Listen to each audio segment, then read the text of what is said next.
My name is Dr. Nizamuddin Kotwal. I am again introducing myself. मैं MD medicine हूँ, intensive care हूँ।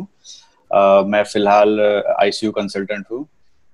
Covid की situation में काम कर रहा हूँ, खुद कोविड से गुजर चुका हूँ। ब्रीदिंग एक्सरसाइज के लिए मुझे मेरे कलीग हैं डॉक्टर विजय पवार, जो खुद इस सिचुएशन से जा चुके थे। उन्होंने आर्ट ऑफ लिविंग कोर्स के बारे में बताया था। आर्ट ऑफ लिविंग कोर्स मेरे लिए इसलिए इम्पोर्टेंट है क्योंकि अभी जो कोविड का बीमारी चल रहा है वो पूरी तरह लंग से रिलेटेड है, ब्रीदिंग से रिलेटेड है। ठीक है, तो नॉर्मल सैचुरेशन जो रहता है बॉडी का या नॉर्मल लोगों का वो 95 के ऊपर रहता है। बट कोविड में सिचुएशन ऐसी आती है कि आपका सैचुरेशन फॉल होने लगता है, आप ब्रीथ नहीं कर पाते हो। ठीक है, आपका सैचुरेशन 80 84 जाने लगता है। ये सिर्फ पैरामीटर नहीं रहता है, जब आपका सैचुरेशन 90 के नीचे जाता है तो आप ब्लैकआउट हो जाते हो, आपकी सांस फूलने लगती है, you see a near death experience, आपको विजुअल हैलुसिनेशन होने लगते हैं। मतलब ऐसी चीजें दिखने लगती हैं जो आपके सामने नहीं होती है पर आपका माइंड विजुअलाइज करता है। It's a very difficult situation.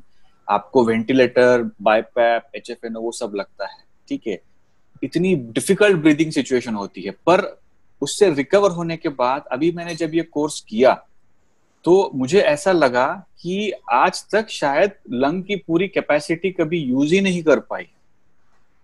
पूरी तरह लंग को इन्वॉल्वमेंट, मतलब हमने कभी अपने लंग्स को यूज ही नहीं किया। सुदर्शन क्रिया, ऑल 3 प्राणायाम, इससे मैं डॉक्टर हूं, मैं फील कर सकता हूं कि मेरा एपेक्स, मेरे लंग्स कहाँ कहाँ तक हवा जा रही है। ठीक है, मेरे लिए आप भी कर सकते हैं, बिल्कुल उसमें कोई नहीं है। आप फील कर सकते हैं कि आपका lower part of chest inflate हो रहा है, एक्सेल हो रहा है। आप जैसे बलून इन्फ्लेट करते हो और बलून एक्सेल करते हो, you can feel it for yourself. And it is so difficult, मतलब सो इंपॉर्टेंट सिचुएशन। आपको जीने के लिए क्या लगता है? पानी, जैसे सबसे पहले बताया, सबसे इंपॉर्टेंट चीज है ब्रेथ, जो गॉड ने आपको फ्रीली दी है, फ्रीली, और अपन उसकी वैल्यू नहीं करते हैं। मुझे ऐसा लगता है कि ये ब्रीदिंग टेक्निक और आर्ट ऑफ लिविंग के प्रोग्राम से सबसे पहले एंजाइटी तो दूर हो गई, काफी स्ट्रेस था वो दूर हो गया।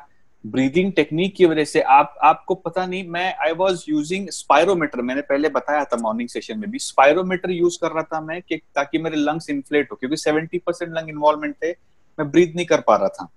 अभी उस एक्सरसाइज को, फिजियोथेरेपी, CARP हमारा रहता है, उससे ज्यादा इफेक्टिव मुझे ये सुदर्शन क्रिया लगी, जिससे मैं बिना किसी इक्विपमेंट के, बिना किसी इंस्ट्रूमेंट के, I am doing on my own.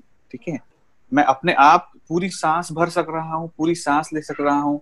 2 weeks के बाद मेरा फॉलोअप ड्यू है, उसके बाद मेरा रिपीट सीटी स्कैन होना है 9 तारीख को, 9 जुलाई को।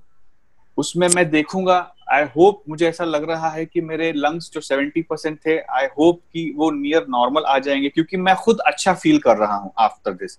एंड आई एम श्योर, मैं मतलब 100%, मैं तो रोज ये 40-50 मिनट मॉर्निंग आवर्स में, आई एम अर्ली राइजर, 6 बजे उठता हूँ मैं मॉर्निंग में भी करूंगा, मैं इवनिंग में भी करूंगा, क्योंकि मुझे जो ब्रीदिंग एक्सरसाइजेस मेरे कलीग्स ने, मैं खुद डॉक्टर हूँ, मुझे पता है क्या ब्रीदिंग के लिए इंपॉर्टेंट है, वो करना पड़ा है मुझे करने के लिए बोला गया है अगले कुछ दिनों तक फिजियोथेरेपी के लिए, तब जब तक मेरे लंग्स पूरी तरह खुलते नहीं है, पूरी तरह हील नहीं होते। बट बहुत बहुत इफेक्टिव है, आई रियली लाइक इट। और मेरे जितने कलीग्स है, मेरे मेजोरिटी फ्रेंड्स जो है वो सब डॉक्टर्स है, नॉन डॉक्टर्स मेरे बहुत कम फ्रेंड्स है, क्योंकि मैं 15 साल से इस मेडिकल प्रोफेशन में हूँ। मैंने सबको पिछले 2 दिनों में आर्ट ऑफ लिविंग का ये कोर्स मैंने सबको लिंक फॉरवर्ड किया है।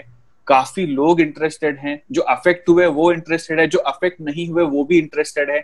मैं इसलिए बता रहा हूं क्योंकि जो अफेक्ट नहीं हुए, गॉड फॉरबिड उनको कुछ ना हो, बट अगर आप ये चीज कर लोगे, जैसे मैंने बताया, मैंने बहुत पढ़ा है लिटरेचर इसके बारे में, ब्रीदिंग के बारे में। अगर आपका ब्रीदिंग सही हो, अगर आप अपनी लंग की फुल कैपेसिटी यूज कर रहे हो, तो बहुत अनलाइकली है कि आपको कोई बीमारी होगी, निमोनिया, लंग्स रिलेटेड बीमारी कुछ। एंड एवरीथिंग स्टार्ट्स, मैं let me clear, everything starts with breathing. आप जो फर्स्ट मोड ऑफ इन्फेक्शन रहता है बॉडी का, या कुछ भी एयरबॉर्न इन्फेक्शन, ये वो सब लंग्स से आता है। अगर आपके लंग्स क्लियर है, लंग्स आर फिल्टर, आपका ऑक्सीजन लेना, कार्बन डाइऑक्साइड छोड़ना, ये फिल्टर है। ये अगर क्लीन रहेगा, ये अगर हेल्दी रहेगा, I am sure you will be a healthy person.